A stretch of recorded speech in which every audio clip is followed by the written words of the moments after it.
How you doing, YouTube? Matt Massive Beer Reviews. Back with yet another review. Yeah. Weird beer time while I bang it on the table because that helps beer.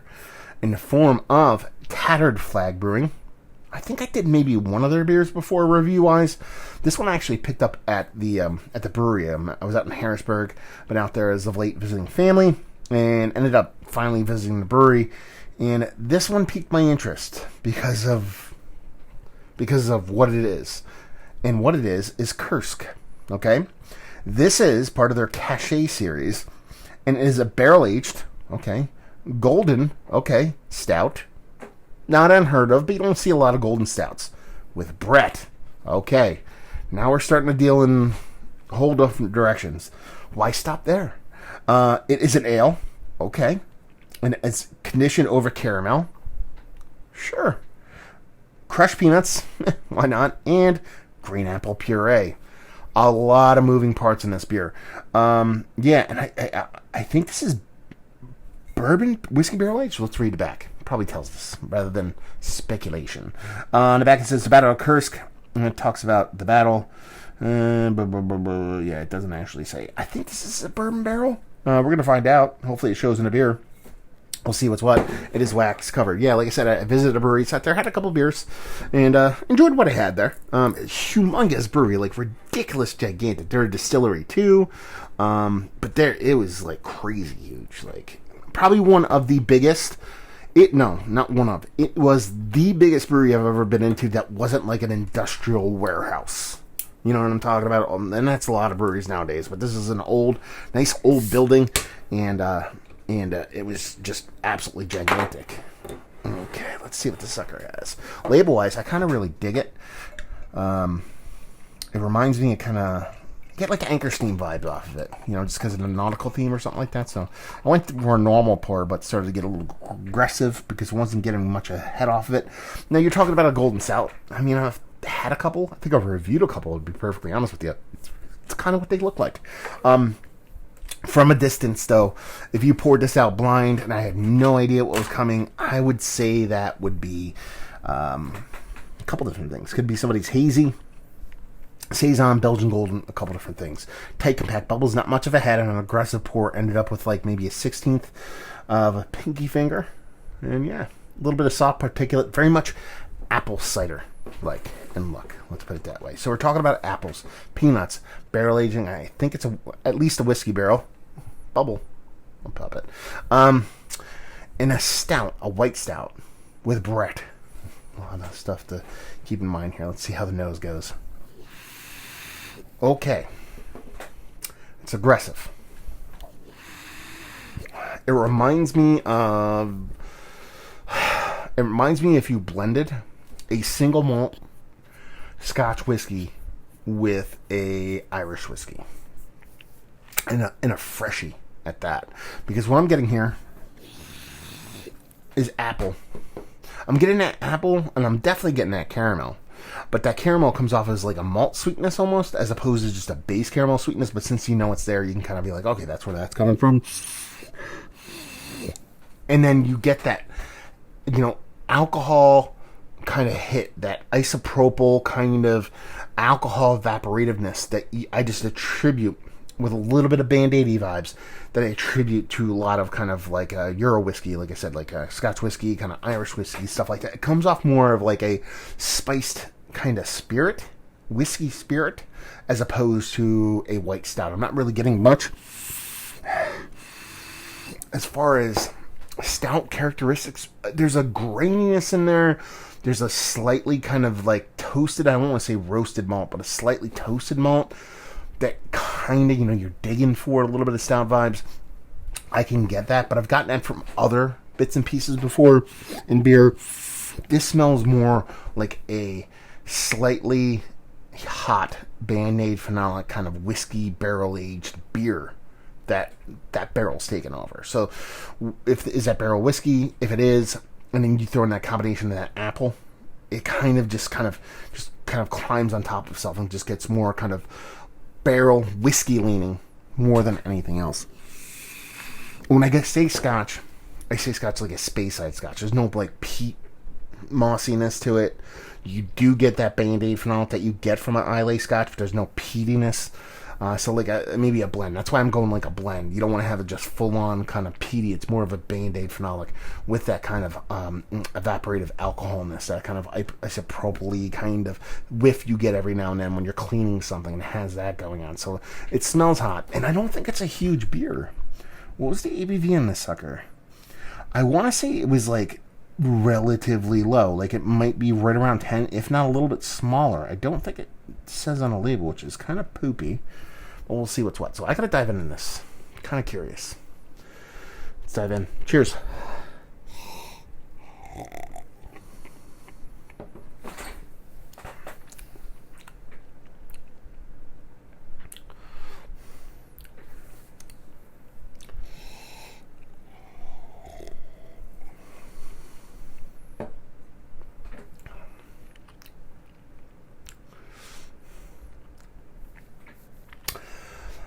Everything's there.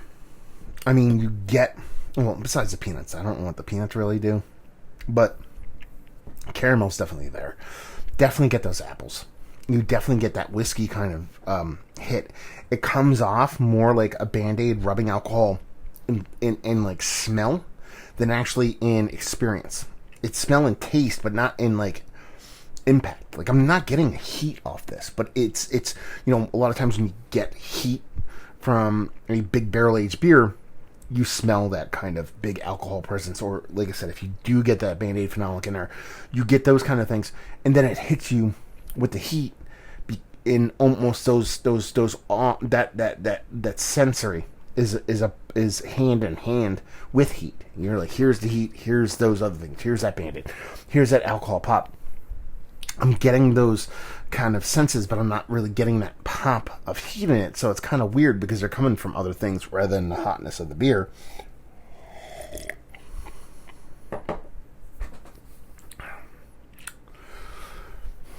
Man, they're all the parts of what they're talking about, or in this beer, they're very easy to pick out. Even the white stout portion of the show is actually there. It has this softness. It's almost like a milk stoutiness that it has. My problem is none of it's cohesive at all in any form or fashion. It's unique and it's interesting, but unique and interesting doesn't necessarily mean good. And this one kind of just falls flat for me. I'm glad I'm tasting it. Listen, I don't want this to sound like a super negative thing. You know what this sounds like? Or this sounds like, this tastes like? If somebody...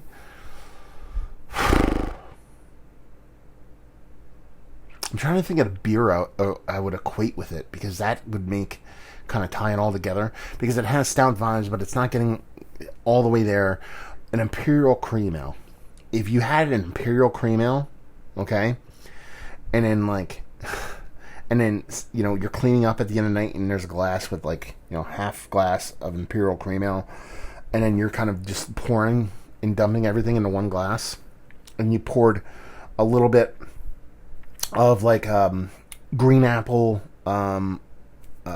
crown into a glass, just a little bit, and then kind of threw like a caramel candied apple in that, like someone ate half one and you threw it in there and you let it sit for about 10 minutes, and then you're like, oh, let me taste that just because I'm a weirdo. That's kind of where this lands. So you get definitely like candied apple vibes off of it. That's a given. You're definitely getting a whiskey component, and since the apple is so prominent, it makes me think of like a green apple crown without the heat. There's a soft creaminess to it that kind of gives you an idea of a white stout, but it really comes off as like an Imperial Cream Ale, kind of like a carton Imperial Cream Ale, that kind of mouthfeel. Similar in taste too. I think that's pretty much it. The Brett really...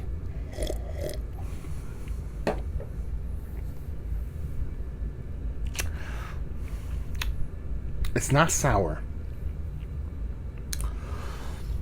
There's the slightest bit of tartness. Maybe that's your Brett coming in play. Maybe there was a little something the Brett is fueling. Maybe there was a little something in the apple puree that, since there's Brett in here, maybe there's a little something, not nefarious, but something extra in that apple puree that's fueling that. The bread is gobbling up and fueling that along to give it that subtle bit of tartness. Or it could just be the Brett strain. In the grand scheme of things, it's not a great beer. I don't hate it by any stretch of the imagination. And this is kind of where I kind of get a little bit I'm not sure if I'm really... What's the word I'm looking for? Or the phrase or the mentality. I love it when breweries try. I love it when they try different things. I love it when they try and do unique, interesting stuff. What I don't like is when breweries do unique or interesting stuff just to try to be unique and interesting, and I don't know where this one falls. I don't know if this is like, hey man, we got a very solid grasp on what we do as a brewery. I want to elevate that and take that knowledge and apply it to something a little bit more aggressive, or it's like, let's just fucking throw some shit against the wall and see if it sticks, because I want to do something crazy. I'm kind of think that goes towards the latter. Or, and this is all conspiracy theory, this is not me knowing anything, that they made a white stout, aged in a barrel, and it started to go sideways, so they threw Brett in it to try to kind of clean it up, because if you have a beer that kind of goes a little bit sideways, specifically like sour beers, but it can be done with other beers. If you throw Brett in there, you can use Brett to gobble up all the little bits and pieces that kind of make the beer a little bit kind of sideways, and you can kind of clean it up slightly with that. You know, throw a little Brett and apple puree and a little bit of caramel in there to kind of steer this back and into drinkability form. This is just me spitballing again. I'm not saying that's what they did. That's the thing. More often than not, it's like, oh, they're doing something cool. Okay, I'm cool with that. But then there's sometimes you're like, I'm not really sure. I think this is just, trying a little bit too much. And that's kind of where this one lands. So I wouldn't say hated it. I spent $10 on it. I'm not hating that I spent $10 on it. Because this experience in and of itself is fun. Just to try those flavors together, just that alone is worth the price of admission. But if I wouldn't buy another bottle, let's put it that way. But I'm glad I bought this one. Anyway, let's talk about it. So one of the better adjunct-laden, barrel-aged white stouts that I've had as of late, even if I'm not a big fan of it, default to number one because it's one of a kind. I don't know if that means much here in this instance. Value and availability, $10 for the experience. I have no problem with it, but as a beer, not my favorite. And brewery only, I think. Leave you with, if you like what we like this. If you like flavor experimentation, if you like trying different beers and different flavors that you can attribute to beers, you're getting it here. And that's probably the cusp of it. Because it is a beer. Once you actually taste it, you're like, okay, you're drinking beer. It's not like the beer is not there. It's not there in the nose. It's kind of there in the look, but it looks more like apple cider. But once you taste it and take a couple sips and everything kind of levels out, it does taste like an imperial cream ale to me. But if you're looking for like mind-blowing with uniqueness, you're not going to get it here. But it's a fun experience nonetheless.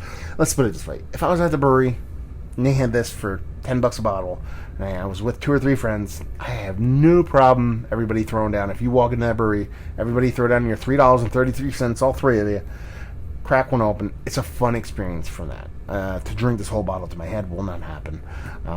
But fun yet nonetheless. It doesn't deter me from going to the brewery or buying anything from them, but it doesn't encourage me either way. It's kind of a push. Yeah, is what it is. So there you go. Another review in the books. Hopefully you guys enjoyed it. Down there if you want to talk about it. Massive Beers if you want to check me out doing the social media stuff. Beer Massive if you want to check me out doing the whole podcasting thing. And hopefully you guys enjoyed our review. Hopefully enjoying a little bit of uniqueness right now. And hope to see you next time. Cheers.